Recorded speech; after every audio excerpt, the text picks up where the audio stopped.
Hello friends, how are you all? I'm Valya and today I'm going to discuss a very important process questions of education subject 2021, shift 1. So today I'm going to start part 2. In the previous sessions we have completed part 1.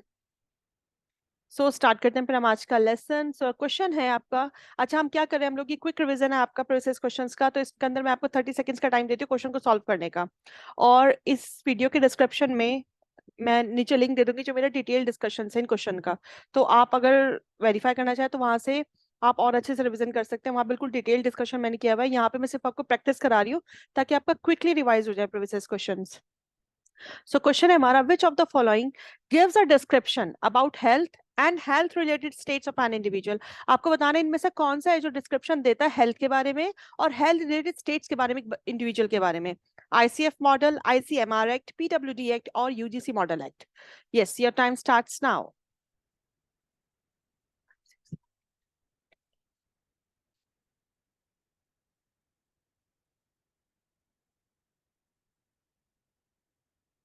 Yes, so time's up.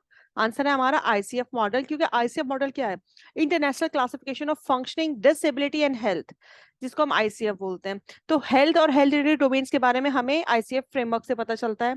ठीक है, ICF क्या करता है, दो part में consist करता है, functioning and disability, जिसको हम एक कॉन्टेक्चुअल फैक्टर्स भी है कि किस तरह से फंक्शन करना है, क्या डिसेबिलिटी है और क्या उसके रीजन है, क्या कॉन्टेक्चुअल फैक्टर्स है.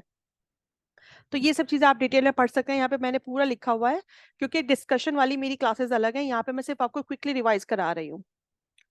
सो आंसर हो जाएगा इसका हमारा ICF model. Yes. So next question is, how does organizational climate affect the employees in an organization? Organization के अंदर जो हमारा organizational climate है वो किस तरह से employees को affect करता है. Employees की dedication, salary, productivity level and motivation level, respect for employer and salary, team spirit and quality of products. बताइए क्या होगा इसका answer. Your time starts now.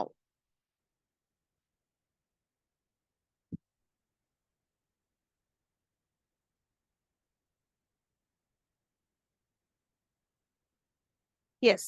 So answer है हमारा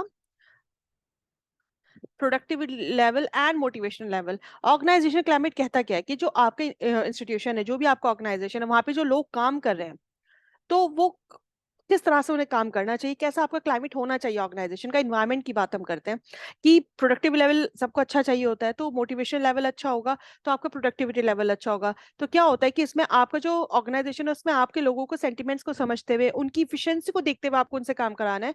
उससे आपको क्या फायदा होगा, उससे आपको ये फायदा होगा कि आपकी जो ऑर्गेनाइजेशन है वो अच्छा प्रोडक्ट करेगी, प्रोडक्टिविटी लेवल उसका बढ़ेगा, गुड वर्क होगा. अगर आपका बिहेवियर अच्छा होगा तो आपका जो ऑर्गेनाइजेशन कमिटमेंट है वो भी स्ट्रांग होगा. तो ये सब चीजें ऑर्गेनाइजेशन क्लाइमेट में कही जाती हैं. तो आंसर क्या हो जाए इसका, इसका हमारा productive level and motivation level. Next question है हमारे, यहाँ पे आपको दो स्टेटमेंट्स गिवन है, that means assertion A and reason R. आपको बताना है इसमें से असर्शन ए सही है, आर सही है, और अगर सही है तो इसकी करेक्ट एक्सप्लेनेशन है या नहीं है.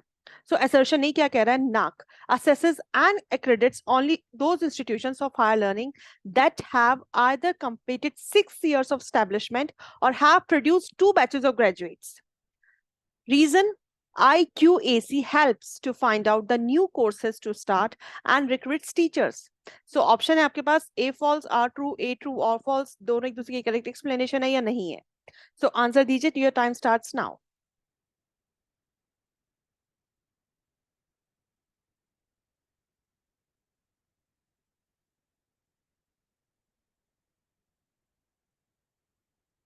Yes, so time's up. So नेक क्या करता है, नेक एक्रेडिटेशन प्रोवाइड करता है यूनिवर्सिटीज को, हायर लर्निंग को. ठीक है, जिनका 6 years का एस्टेब्लिशमेंट होता है और जिनके इंस्टीट्यूशन से कम 2 बैच पास आउट हो चुके होते हैं, ग्रेजुएट. ठीक है, ये बात बिल्कुल ठीक है, असर्शन है हमारा बिल्कुल ठीक है. तो क्या IQAC जो है वो हेल्प करता है फाइंड आउट करने के लिए नए कोर्सेज, कोई भी नया कोर्स जब स्टार्ट करना हो या टीचर्स का रिक्रूटमेंट करना हो अगर आपको, तो उसके लिए IQAC हेल्प करता है? नहीं. IQAC क्या करता है, IQAC सिर्फ एकेडमिक एक्सेलेंस को चेक करता है हमारी, सिर्फ इंटरनल क्वालिटी को चेक करता है कॉलेजेस के अंदर. That means academic excellence check किया जाता है. क्यों चेक करता है, ताकि क्वालिटी को चेक करते हुए कि जो वो इस तरह की स्ट्रेटेजीज पे वर्कआउट करता है कि अगर कोई भी इंप्रूवमेंट की जरूरत है, कहीं कोई कमी है, उसको कंप्लीट उसको रिमूव करके क्वालिटी को इनहेंस किया जा सके. लेकिन ये टीचर्स को रिक्रूट करने का काम नहीं करता IQAC, तो इसलिए आपका जो रीजन है वो गलत हो जाता है. सो आपका असर्शन करेक्ट है. नेक्स्ट क्वेश्चन है हमारा, who among the following has propounded scientific management theory? किसने प्रोपाउंड की थी scientific management theory? Gulick and Urwick ने, एल्टन मायो ने, एफ.डब्ल्यू. टेलर या फिर Peter Drucker? That's very clear, जो हमारी साइंटिफिक मैनेजमेंट थ्योरी थी वो हमें किसने दी? Taylorism, F W. टेलर। लेकिन सॉरी, ये तो मैंने आपको आंसर ही नहीं दिया। कोई नहीं, इसका मैं समझा देती हूँ। ठीक है, ग्यूलिक एंड यूरिक जिसमें दूसरा ऑप्शन से उन्होंने पोस्ट कॉप थ्योरी दी है। ठीक है, एल्टन मायो ने मैनेजमेंट थ्योरी दी है, और जो ड्रुकर्स थे उन्होंने मैनेजमेंट ऑब्जेक्टिव्स दिए, एमबीओ, जिसको हम स्मार्ट गोल मेथड भी बोलते हैं। इसका तो मैंने आपको टाइम ही नहीं दे पाया, सो सॉरी। चलिए नेक्स्ट क्वेश्चन करते हैं, what is the process of organising inclusive education in a classroom? आपको बताना है क्या प्रोसेस है ऑर्गेनाइज करने का। अगर आपकी क्लास में इंक्लूसिव एजुकेशन है, अपने क्लासरूम में आप कैसे ऑर्गेनाइज करेंगे, क्या उसका प्रोसेस है? Evaluation of students' progress, identify CWSN in the class, study the problems of CWSN, plan and organize teaching by adapting the method and approach, provide feedback to stakeholders. आपके पास options given है, so answer दीजिए, आपके पास 30 seconds हैं।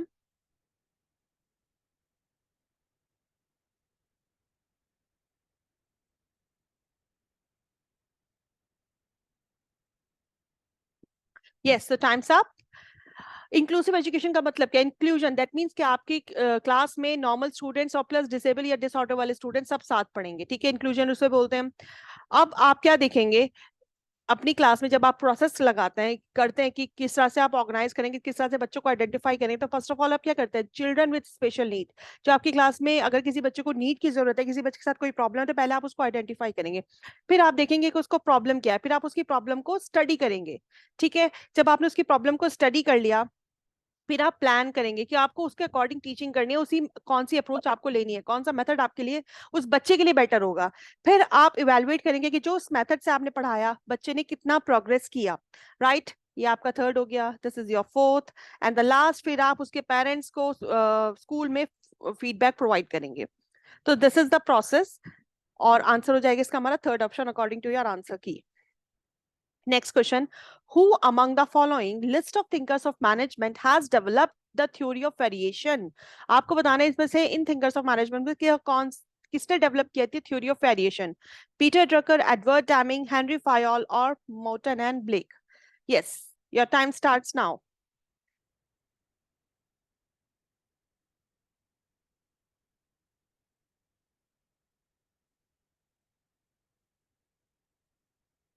Yes, so time's up.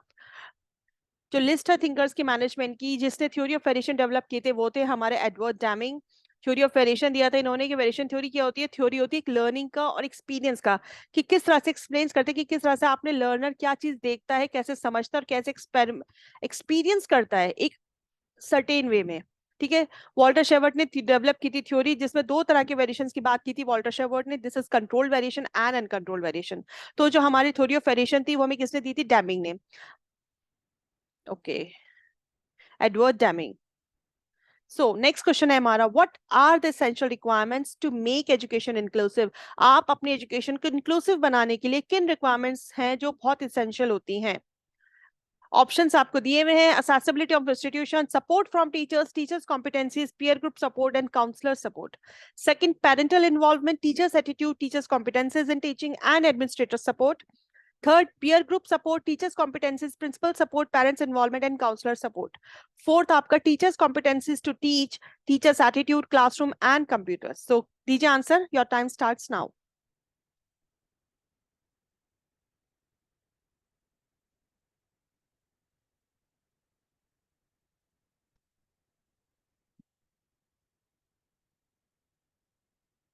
Yes, so time's up. Inclusive education को बनाने के लिए जो हमारे लिए सबसे परफेक्ट पॉइंट है वो क्या है कि आपके इंस्टीट्यूशन में एक्सेसिबिलिटी होनी चाहिए। दैट मीन्स अगर कोई बच्चा हैंडीकैप्ड है, कोई बच्चा जिसको हियर सॉरी जिसको विजुअली इम्पेयरमेंट है, दैट मीन्स कि उसको थोड़ा कम दिखाई देता है ना, तो ऐसे में क्या होगा, उसको ब्रेली चाहिए होती है। अगर कोई हैंडीकैप्ड है तो उसको व्हील चेयर चाहिए होती है।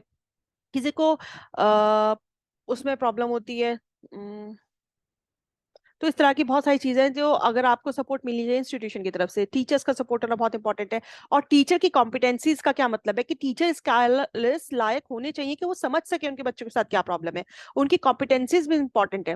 पीयर ग्रुप का सपोर्ट होना चाहिए, अगर बच्चों का आपस में एक दूसरे के लिए साथ सपोर्ट होगा तो वो बहुत अच्छा एक इन्वायरमेंट बनता है, एक अच्छा एटमॉस्फेयर बनता है। काउंसलर्स की सपोर्ट बहुत इंपॉर्टेंट है, according to the need of the child, के बच्चे को किस तरह की जरूरत है, काउंसलर्स की सपोर्ट होना बहुत इंपॉर्टेंट है। तो फर्स्ट ऑप्शन जो है वो आपका बिल्कुल करेक्ट आंसर है according to your question. Next question, यहाँ पे आपको अगेन असर्शन ये रीजन आर दिया है, आपको बताना है कि करेक्ट है, फॉल्स है और करेक्ट एक्सप्लेनेशन है या नहीं है।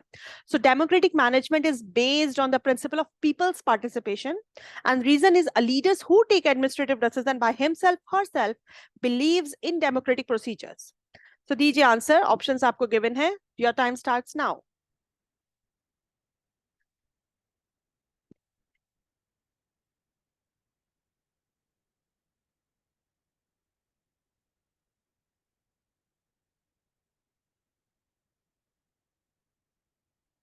Yes, time's up. So democratic management क्या होता है? दैट मीन जहाँ पे लोग पार्टिसिपेट करते हैं, सबका इक्वल पार्टिसिपेशन होता है। तो ये बात बिल्कुल ठीक है। Leaders who take administrative decision, जो लीडर है और जो एडमिनिस्ट्रेटिव डिसीजन लेता है वो बिलीव करता है कि वो डेमोक्रेटिक प्रोसीजर वो फॉलो कर रहा है। कैसे कर सकता है? जो एडमिनिस्ट्रेशन में होते हैं, दैट मीन एचओडी हो गया आपके, या आपका जो प्रिंसिपल हो गया, तो वो तो खुद अपने बेसिस पर डिसीजन लेगा ना। अगर वो सबकी सारी टीचर्स की राय मशवरा करेगा तो फिर वो डेमोक्रेटिक नहीं हो जाएगा ना। तो इसलिए एसर्शन ए तो आपका ठीक है, लेकिन रीजन आर आपका सही नहीं है। नेक्स्ट क्वेश्चन बहुत अच्छा क्वेश्चन है। As per 2011 census of India, total number of disable person in India, कितने total number of disable person हैं? बताइए क्या होगा इसका answer, your time starts now.